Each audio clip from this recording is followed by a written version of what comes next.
बड़ी खबर आपको बता दें, उत्तर प्रदेश में 9 सीटों पर उपचुनाव होना है, जिसमें अब बीजेपी ने अपनी लिस्ट जारी कर दी है। सभी कैंडिडेट्स की घोषणा कर दी गई है। 8 सीटों पर बीजेपी लड़ रही है। 8 उम्मीदवारों का नाम का ऐलान हो गया है। बीजेपी की लिस्ट जारी हो गई। गाजियाबाद से संजीव शर्मा चुनाव लड़ने वाले हैं। ये नाम अब लिस्ट में शामिल हो गया है। कुंदरकी से रामवीर ठाकुर को टिकट मिला है। इसके अलावा करहल से अनुजेश यादव बीजेपी की तरफ से चुनाव लड़ेंगे। खैर से सुरेंद्र दिलेर को टिकट दिया गया है। 9 में से 8 सीटों पर बीजेपी लड़ रही है। विधानसभा उपचुनाव के लिए बीजेपी की लिस्ट अब से कुछ ही देर पहले जारी की गई है। गाजियाबाद से संजीव शर्मा चुनाव लड़ेंगे। पीयूष मिश्रा हमारे साथ हमारे सहयोगी इस वक्त जुड़ चुके हैं। पीयूष, अब फाइनली बीजेपी की लिस्ट भी सामने आई। जी बिल्कुल, बीजेपी की लिस्ट आ गई और ये पहली लिस्ट है ये उत्तर प्रदेश उपचुनावों को लेकर, और 7 कैंडिडेट्स के नामों का ऐलान बीजेपी ने अपनी पहली लिस्ट में किया है। जो बड़े नाम हैं वो करहल से अनुजेश यादव हैं, वो जो समाजवादी पार्टी के उम्मीदवार हैं तेज प्रताप यादव, उनके खिलाफ चुनाव लड़ेंगे। इसी के साथ साथ कुंदरकी से रामवीर सिंह राठौर हैं और गाजियाबाद से संजीव शर्मा है। फूलपुर से दीपक पटेल को पार्टी ने मैदान में उतारा है, और ऐसे ही करके 3 और सीट पर बीजेपी ने अपने उम्मीदवारों के नामों का ऐलान कर दिया है। 2 सीट्स और बाकी हैं जिनको लेकर बीजेपी अभी मंथन कर रही है, और उम्मीद ये लगाई जा रही है कि बहुत जल्द उनके नामों का ऐलान भी भारतीय जनता पार्टी कर देगी। तो काफी कश्मकश जो है इसको लेकर हो रही थी। बीजेपी ने सीईसी की बैठक भी की थी। उसके बाद न सिर्फ यहाँ पर कोर ग्रुप की बैठक हुई, बल्कि उत्तर प्रदेश लखनऊ में भी कोर ग्रुप की बैठक हुई, जिसके बाद फाइनली जो है अब 7 उम्मीदवारों के नामों का ऐलान भारतीय जनता पार्टी ने कर दिया है।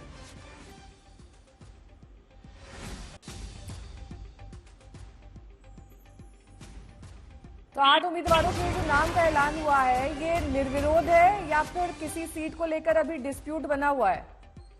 ये फिलहाल अभी किसी सीट को किसी तरह का कोई डिस्प्यूट किसी सीट पर नहीं बनाया हुआ है। लेकिन एक चीज और जो हमको अपने सूत्रों से पता चल रही है कि डॉक्टर संजय निषाद को झटका इसमें बिल्कुल कहा जा सकता है, क्योंकि कटहरी और मांझवा पर जो ऐलान होना बाकी है उसको लेकर अभी कहीं ना कहीं पार्टी विचार कर रही है। 2 और सीटें हैं जिसको लेकर बहुत जल्द फैसला भी ले लिया जाएगा। और डॉक्टर संजय निषाद की बैठक जो है कुछ दिनों पहले भी बीजेपी में वरिष्ठ नेताओं के साथ हुई थी, और उस बैठक के बाद पार्टी ने आखिरकार तय किया कि 7 सीटों पर 9 में से फिलहाल पार्टी चुनाव लड़ने जा रही है और अपने प्रत्याशियों के नाम का ऐलान कर दिया है।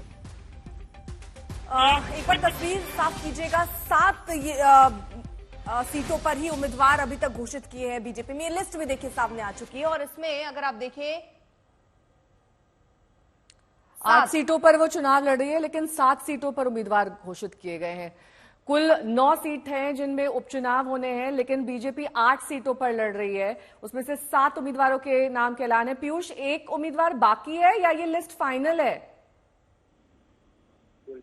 जी बिल्कुल, उम्मीद ये जताई जा रही है कि बहुत जल्दी इन 2 सीटों पर भी चीजें क्लियर हो जाएंगी। लेकिन ये निकल के सामने जरूर आ रहा है कि मीरापुर आरएलडी को दी जा सकती है, और शीशामऊ पर नाम ऐलान होना अभी बाकी है। तो आरएलडी से भी बातचीत पार्टी कर रही है। संजय निषाद ने भी मुलाकात की थी, लेकिन अभी उस पर किस तरह की कोई क्लैरिटी नहीं आई है। तो ये जरूर पिक्चर साफ हो गई है कि 9 में से 7 पर तो जरूर बीजेपी ने अपने उम्मीदवार उतार दिए हैं। और तो 8वीं सीट पर जल्द ऐलान होगा या उसपे सिर्फ आरएलडी का कैंडिडेट होगा, ये तस्वीर साफ नहीं, ये आप कह रहे हैं?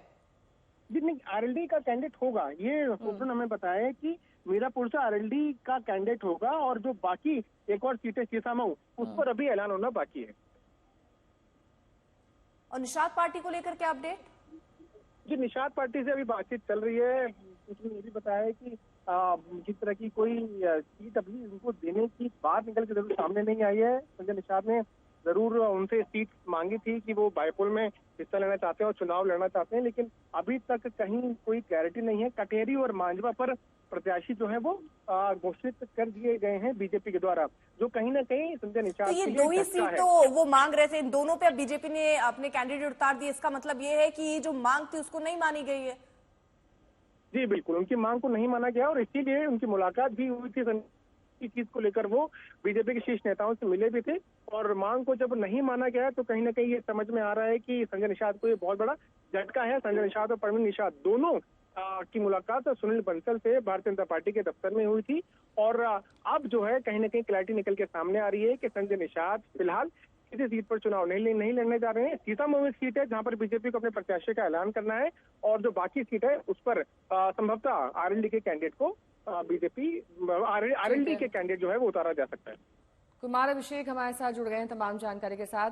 कुमार, 7 उम्मीदवारों के नाम का ऐलान हुआ है, बाकी बचे उम्मीदवारों के नाम का ऐलान कब तक? क्योंकि क्या आरएलडी और संजय निषाद की पार्टी से अभी भी बातचीत का दौर चल रहा है, या फिर ये बीजेपी ने तय कर लिया है कि यही उम्मीदवार होने?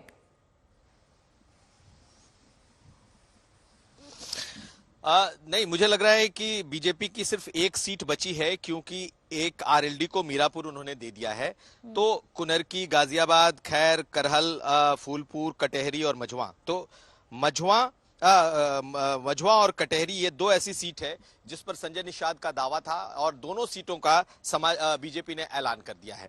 ऐसी स्थिति में अब एक सीसामऊ की सीट बच रही है, जहां पर कि बीजेपी को ऐलान करना है। तो और फिर बीजेपी बातचीत की तो अब कोई संभावना ही नहीं बची है। साफ हो गया है कि संजय निषाद को, तो बातचीत की कोई संभावना ही नहीं बची है। जो सीट वो चाहते थे, बातचीत की संभावना नहीं,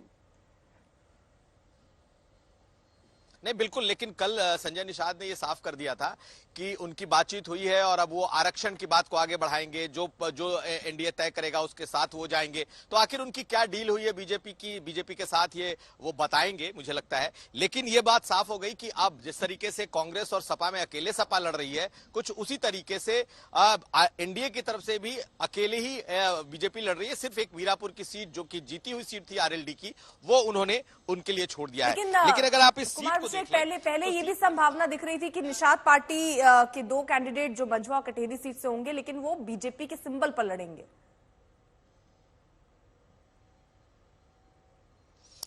बिल्कुल। लेकिन अब इसमें 2 सीटें हैं। धर्मराज निषाद मैदान में है, और सुचिस्मिता मौर्य ये मझवा से सीट है। तो ये देखना होगा कि क्या इसमें से कोई ऐसा तो नहीं है जिसका जो लीनेज है वो कहीं निषाद पार्टी से है। लेकिन मुझे लग रहा है कि ये बीजेपी की अपनी लिस्ट है, और इस बीजेपी की इस लिस्ट में आप देखें तो करहल से यादव कैंडिडेट लड़ा रहे हैं, जो कि अखिलेश यादव की सीट रही है।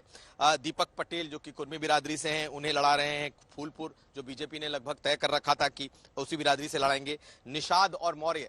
तो कुल मिलाकर के बीजेपी ने भी बैलेंस करने की कोशिश की है। लेकिन संजय निषाद का जहां तक सवाल है, यह बात तय है कि अब उन्हें सीट नहीं मिली है। जो संजय निषाद के बारे में चर्चा थी वो ये थी कि एक सीट पर उनके कैंडिडेट को उतारा जा सकता है, लेकिन ऐसा कोई नाम दिखाई नहीं दे रहा जिसे ये कहा जाए कि हाँ, ये संजय निषाद के कैंडिडेट हैं।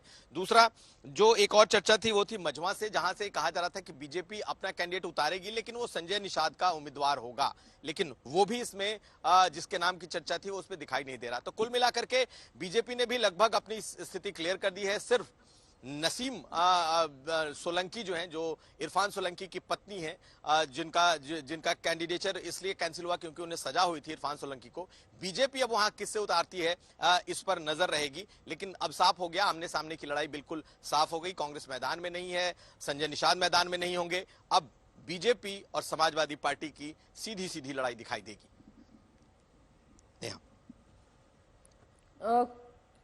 इस बीच आपको वो लिस्ट भी हम दिखा रहे हैं। 7 कैंडिडेट्स के नाम का ऐलान यहां पर बीजेपी की तरफ से कर दिया गया है, जिसमें जाहिर तौर पर अभी निषाद पार्टी की तरफ से कौन सा उम्मीदवार है ये स्पष्ट नहीं है। संजय निषाद से हालांकि जब बातचीत हुई थी तो उन्होंने खास तौर पर 2 सीटों के नाम गिनाए थे, लेकिन अब ऐसा होता हुआ फिलहाल नहीं दिख रहा है।